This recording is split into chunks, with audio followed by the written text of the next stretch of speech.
ఆర్సిలర్మిట్టల్ Nippon corporation captive port నిర్మాణం కోసం cabinet ఆమోదం తెలిపిందని సమాచార శాఖ మంత్రి కొలుసు పార్థసారథి వెల్లడించారు. రాష్ట్రంలోని సుదీర్ఘ తీర ప్రాంతంలో పోర్టులు, ఫిషింగ్ జెట్టీల ఏర్పాటుకు నిర్ణయం తీసుకున్నట్లు చెప్పారు. పోలవరం బనకచెర్ల అనుసంధాన ప్రాజెక్టును జలహారతి కార్పొరేషన్ పేరిట ప్రత్యేక వాహక ప్రాజెక్టుగా పరిగణిస్తూ మంత్రివర్గం ఆమోదం తెలిపిందన్నారు. 3 స్టార్ ఆ పైబడిన హోటళ్లకు బార్ లైసెన్స్ ఫీజులను 25 లక్షలకు తగ్గిస్తూ నిర్ణయం తీసుకున్నట్లు చెప్పారు. హడ్కోకు 710 కోట్ల రూపాయల ప్రభుత్వ గ్యారంటీ కల్పించేందుకు ఆమోదముద్ర వేసిందన్నారు. నాగార్జున సాగర్ ఎడమ కాలువపై చింతలపూడి ఎత్తిపోతల పథకంలో భాగంగా వెంపాడులో రిటైనింగ్ వాల్ నిర్మాణానికి దాదాపు 45 కోట్ల రూపాయల మేర నిధుల మంజూరుకు మంత్రివర్గం పచ్చజెండా ఊపినట్లు చెప్పారు.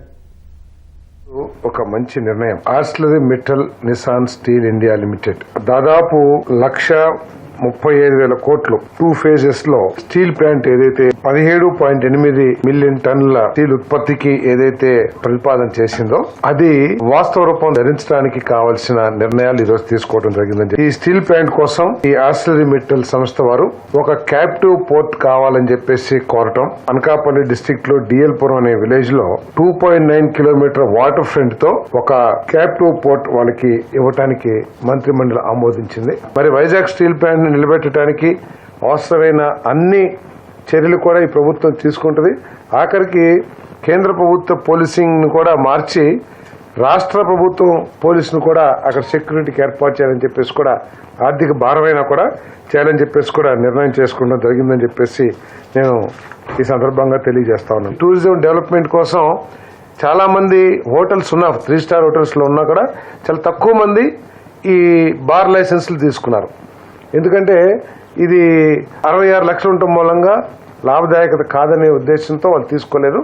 మరి 66 లక్షల నుంచి బార్ లైసెన్స్ ఫీజుని 25 లక్షలకి తగ్గిస్తూ ఈ నిర్ణయం తీసుకోవడం జరిగింది. అదేవిధంగా ఏపీ పవర్ ఫైనాన్స్ కార్పొరేషన్ విద్యుత్ సౌకర్యాలు మెరుగుపరచడానికి కానివ్వండి, విద్యుత్ అభివృద్ధి కోసం 710 కోట్ల రూపాయలని హడ్కో నుంచి రుణాన్ని సేకరించడానికి దానికి రాష్ట్ర ప్రభుత్వం నుంచి గ్యారంటీ ఇవ్వాలనే ప్రతిపాదనని కేబినెట్ ఆమోదించిందని చెప్పేసి మనం చేస్తాం. చింతలపూడి లిఫ్ట్ ఇరిగేషన్ స్కీమ్ కి ప్యాకేజీ నెంబర్ 4 లో వేంపాడు మేజర్ లో బ్రాంచ్ కెనాల్ వేంపాడు మేజర్ లో లైనింగ్ చేయడానికి 44.6 కోట్లు అదనపు ఆర్థిక సాయం కోసం జలవనరుల శాఖ చేసిన ప్రతిపాదనని దాని మీద పూర్తిగా ఎంక్వైరీ చేయమని చెప్పేసి ముఖ్యమంత్రి గారు చెప్పడం జరిగింది. అదేవిధంగా ఇంకొకటి ప్రెస్టీజియస్ ప్రాజెక్ట్, ఈ రాష్ట్రంలో అన్ని ప్రాంతాలు సర్వతోముఖాభివృద్ధి చెందటానికి ముఖ్యమంత్రి గారు పడుతున్న తాపత్రయం కానివ్వండి, లేకపోతే ఆయన చేస్తున్న ఆలోచనలు కానివ్వండి, ఏదైతే పోలవరం బనకచెర్ల లింక్ ఉందో ఆ ప్రాజెక్టు నిర్మాణం కానివ్వండి, సర్వే కానివ్వండి, ఇవన్నీ చేయటానికి ఒక కంపెనీని ఏర్పాటు చేయాలని చెప్పేసి జలహారతి కార్పొరేషన్ పేరుతో స్పెషల్ పర్పస్ వెహికల్ ఏర్పాటు చేసేందుకు ఒక ప్రతిపాదన కేబినెట్ దగ్గరకు వచ్చింది. దాన్ని ఆమోదించుకోవడం జరిగిందని చెప్పేసి మనం చేస్తాను.